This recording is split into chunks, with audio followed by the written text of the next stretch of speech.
Hey everybody, Ben Clapper here with Louisiana Right to Life. Welcome to the Pro-Life Pod, where we discuss all things pro-life in the great state of Louisiana.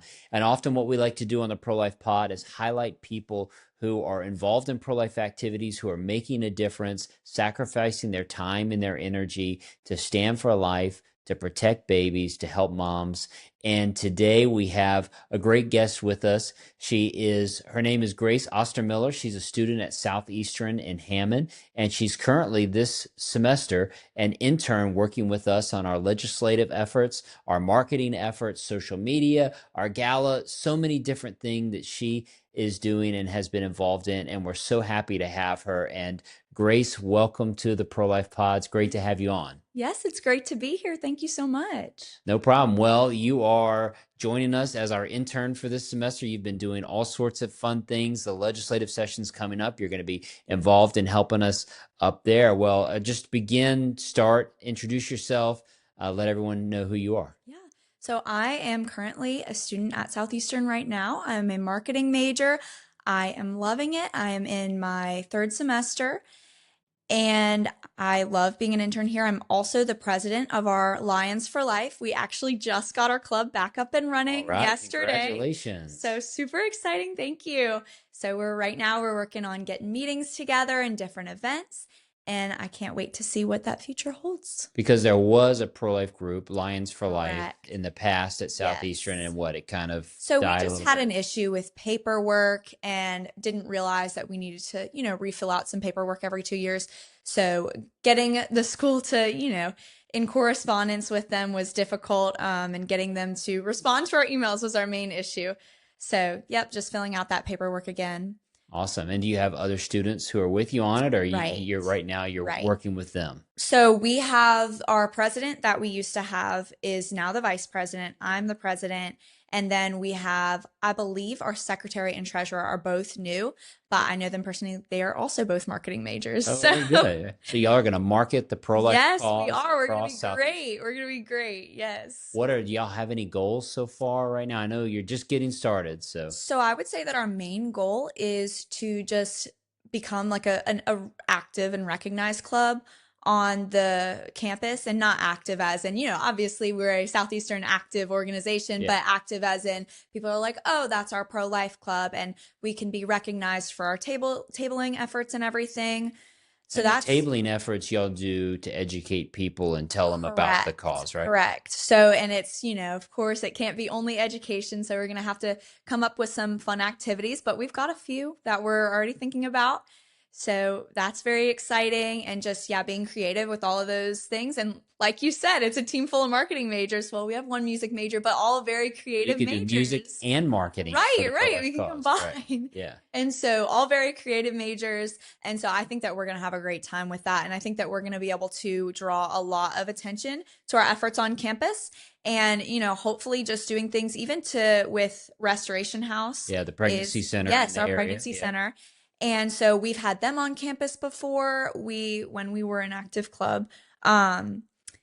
And I'm super excited. That was great partnering with them. I remember I was walking through where they were and they were getting a lot of attention with that. Great. And we're also hoping to do things like even just through our club that would benefit students who are facing unexpected pregnancies on campus. We have a campus food drive initiative already. Okay. It's even like a storehouse on campus. Nice. And so we're kind of hoping to try and do something in collaboration with them for maybe Put some diapers in the right, food right, drive bank thing. right. Yeah. Yes, and hopefully having a section of that kind of like the storage part of a pregnancy house, right? We're giving the resources to Right. the women. Awesome. That's great. Yes. Well, what caused you to get involved in the pro-life cause? Like, why is this important to you?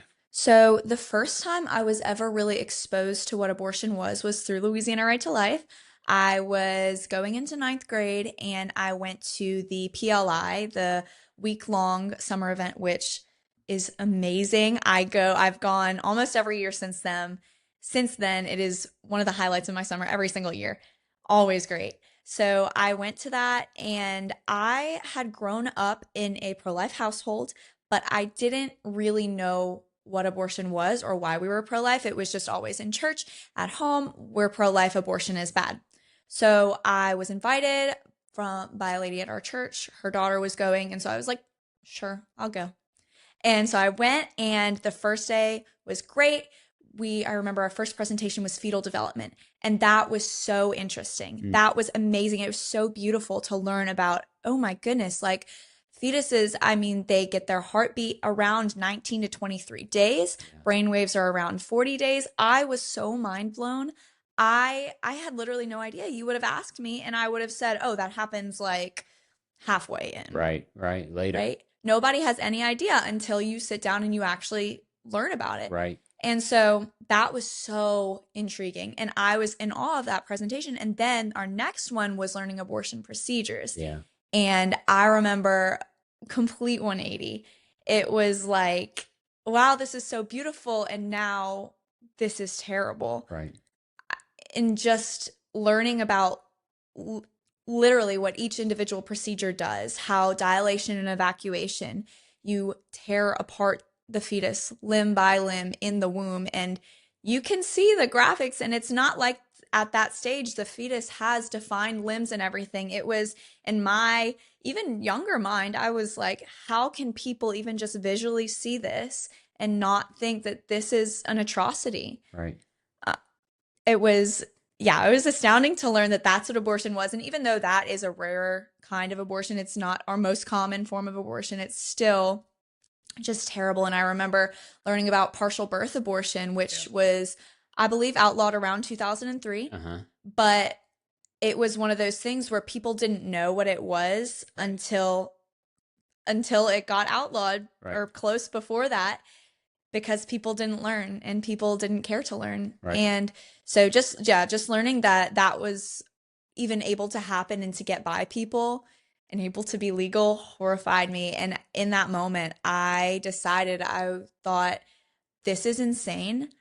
I can't believe that this is not illegal, because this was before Roe v. Wade was overturned. Right. And I said that there is no way that I can stay silent on this. And no matter what I do in my life, even if I'm, have a completely different job, or I'm an accountant or something like that, I'll be a pro-life accountant. And I am going to fight for this, because this is an atrocity that's happening everywhere.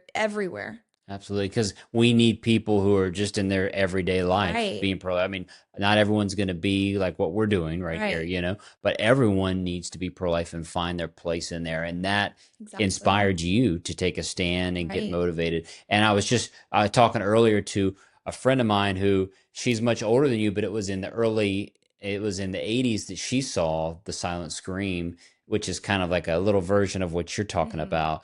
And that that helped inspire and motivate her. And so people need to know the truth about what abortion does to babies. And that's what motivated you, as I understand. Right. And I find that I have seen through social media, through even just my interactions with my friends, I have seen people that I know Live Action does it a lot, but the second that they come up and they say, yeah, I'm pro-choice, I think abortion should be legal all throughout pregnancy. And then they're shown a video of like, hey, this is what abortion is, like a medical abortion. This is what it really is. Right. And they change their minds. They see it. And once you see what's really happening, how can you not change your mind, right? And then you can go up to people. And I know that this was actually an experience I had with PLI. And we go to LSU and we survey students, which is a highlight of the trip. And I find that it was, even though I was terrified the first time doing it, it was such a great way to be able to practice what I learned and put it into practice. And I approached this LSU student and began asking the survey. And we get to the final question, and it's like, it leads into the conversation of abortion. And so then she says, well, I think that abortion should be legal up until the fetus has a heartbeat. And I said, well, did you know that happens around 19 to 23 days? And she had no idea. Wow. People have no clue. And then you tell them and they're like, I don't believe you. I'm going to Google it. That's what Google says. They Google it and says it's not a pro-life myth. This is scientific fact. This is scientific fact. And pro-choice doctors believe this because it is medical science. Right. It's truth. And I find that the more and more we educate people on what the truth is, what the non-negotiable cold hard truth is, the more and more the truth is pro-life, right? That's right. And the more and more we spread that truth and we spread those facts, I find that the more people are convinced to be pro-life. I was just having a conversation with my grandma, and she didn't know that. I will have conversations with friends all the time, and they're like, wow, I kind of understand more of why you're pro-life now. Like, I had no idea. I'm going to consider this. I'm going to think about that. And I think one of the things that I also learned at PLI, I'm a PLI lover, You are, okay? and Pulse is my everybody, look, favorite. and it's coming up in June, right? Yes, So, and and I will be PLI there. is Pulse Leadership Institute, Right. coming up in June, June 1st to the 5th, something like that, you know? Yes. So people can go to our First week website, of June. first week of June, open to high school, college students. So everybody come out and join us. But Yes, anyway, go ahead. please. What else did you learn there? I think the biggest tool that I learned for spreading the pro-life message would be alive, distinct, and human. That is my absolute favorite thing to use in a pinch of where, because I think that fully describes my views. A fetus is undeniably alive, right? We Right. can all agree with that, pro-life, pro-choice.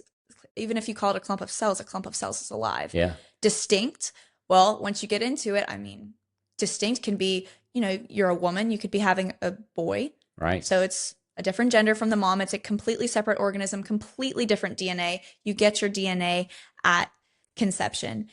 And then human. You're a human. What comes from two humans? A human, Right. right? Can't have a cat, can't have a giraffe, Right. can't have something else. Right. And so I would say that that is probably my favorite tool and the tool that I feel like I've used and that has opened the most eyes and gotten the most like, oh man, like you're kind of right Yeah. moments. Well, on that, Grace, one of the pet peeves that I have is when people say that we believe life begins at conception. Mm-hmm. Well, we don't believe it. We know it, Know it right? as a It's a fact. scientific fact. It's not Know it. religious belief. Yes. And that's important for us to remember. Many pro-life people are people of faith, but this is Right. science, right? Right. This is these, like you said, cold hard facts are why we know that the unborn is alive, distinct Right. human, and that baby needs our protection, just like we all need protection from others, Right. And I think that I was being interviewed for someone's college paper regarding like religion and abortion and how religion influences your pro-life views, and I was like, I am a very religious person.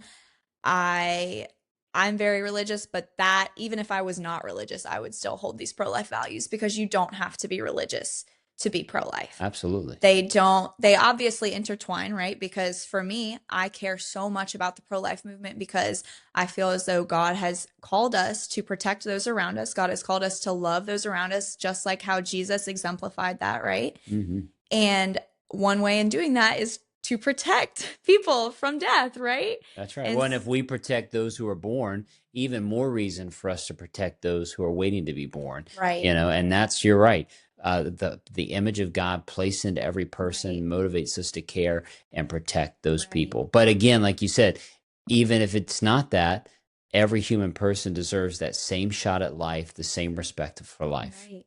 Right. Regardless of. And that's what you're going to be spreading at Southeastern Yes. with Lions for Life, right? Yes. Sharing I'm that so message. excited. Yes. Hopefully opening the eyes of people like yourself, who are now are in college, but need to be, their Right. eyes need to be opened, Right. Because I'll find a lot of people who maybe they're like, yeah, like I'm pro-life, I guess, but can't tell you anything about it. And that's how I was in ninth grade before PLI. I was, yeah, I'm pro-life, but you put a pro-choice person in front of me. Oh, okay. I never knew that. Thanks for letting me know. Could not defend my viewpoint at all. Right. And so I think that that's super important because, I come across a lot of people who will even, they'll have exceptions in their mindset. And I'll explain it to them and they'll be like, actually, you just changed my mind. And it really sometimes is as simple as just presenting a few facts. I know that I had one friend who she told me I had no idea until she told me this. I didn't know she was pro-choice, but she told me, she was like, Grace, I was pro-choice for almost all cases, almost up until 8 months, or I think she said she was pro-choice until like 8 months. And then she said, you told me these few things and I don't believe in any exceptions Wow. for abortion. I am completely And pro-life. what changed her? I think it was the alive, distinct, and human. Oh, really? Okay. That is one of my favorite things. Yeah. And so that is like, I'm wondering, use. what would you want other college students to know who maybe they're indifferent or maybe they're pro-choice. Like, what do you want everyone to know? If you could just have everyone know one thing about why to be pro-life. I would say that it is because you get your own distinct DNA at conception. I would say that is my biggest thing that I usually bring up because I've, once again, surveying college students at LSU, I've had people who say, I don't know when I get my distinct DNA. Like, I don't know when I get that in my life. And it's like, really? That's really sad. And they should be educated on that. But some people, if they don't seek out truth, they'll never find it. You have to come to them with the truth and not wait for them to seek it out. Absolutely. Well, So and that's why we need a pro-life group like yours on every on every campus in this campus in state and all over Louisiana. the country Yes. to spread the pro-life message. If Yes. anybody's listening that wants to get involved and to start a Yes. pro-life group or be involved in a pro-life group, because really college is when we need to spread the pro-life message, really, because that's the Yes. time everyone's there in one Right. place and Right. spread And the so word. many different ideas are floating around, right? Right. Absolutely. And so many opportunities for free speech too. Yeah. Yeah. Well, so you've been here interning with us in addition to starting your Lions for Life Yes. group. Well, just tell me what anything you've been enjoying, or are you looking forward to anything in your time here with Louisiana Right to Life? I don't know if you knew this, Ben, but almost from when I started at PLI, I had always hoped to have an internship with Okay, y'all. all right. It had been a huge dream of mine. I like always pictured having, I remember Harley's job. I was always like, oh, I want to be just like Harley. She was so cool to me. Um, still is so cool. Yeah, Not that was not definitely. supposed to be a was, that is Yeah, an still is. Yes, is. absolutely. And so, yeah, I'm so excited to go with you to lobby in front of the Capitol. I remember after finding out that I had the internship for y'all, I remember hanging up the phone and I went and jumped up and down. I mean, this has always been a dream of mine. And I've always been so interested, especially with the legal aspect of it. Yeah, And I also attended the National Right to Life Academy this that's summer. right. Yeah, So amazing. yeah. So amazing.